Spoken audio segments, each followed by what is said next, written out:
We now come to Wednesday, April 1st, AD 33, on this journey through the last week of Jesus' life. As Jesus is teaching his disciples, going about his business, another story is taking place inside the walls of Jerusalem. The members of the Sanhedrin, the Jewish religious body, are having their own intense internal deliberations about how to get rid of him once and for all. Now, it's easy to read this very simplistically and to forget that these are real, living human beings, not just these two-dimensional characters. So our understanding of the storyline of this final week will grow as we begin to explore who these Jewish leaders were, what they were seeking to accomplish, what their motivations were, and why they found Jesus Christ to be so threatening and so frustrating to their religion and to their way of life.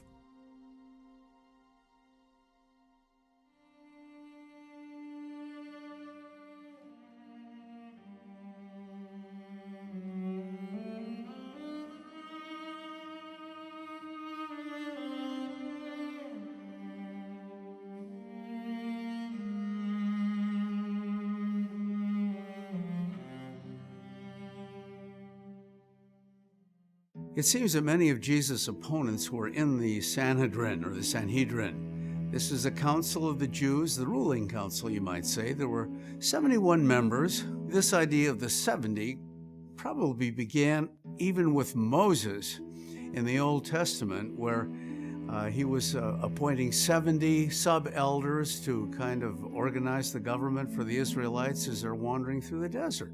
And this number 70 is always stuck, so that the leading council of the Jews, perhaps very aristocratically composed, was the Sanhedrin. It had both Pharisees and Sadducees inside it.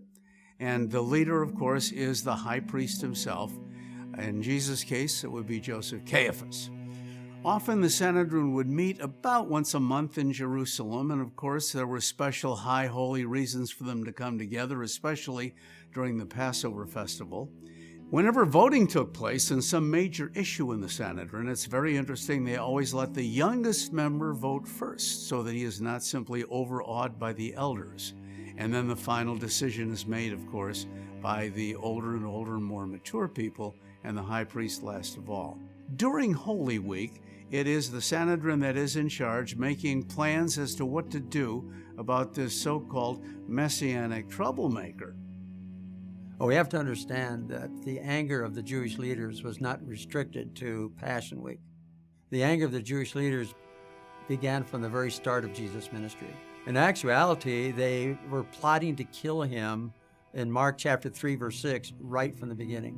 The Pharisees were those who had developed what we call the oral Torah, the oral tradition. And they believed the Torah went back to Moses. That is not just the written Torah and the Pentateuch, but the oral Torah, the traditions that they had developed over the last 100 years to tell the Jewish people how to live in accordance with the law. Jesus then challenged their very authority and challenged all of their teaching.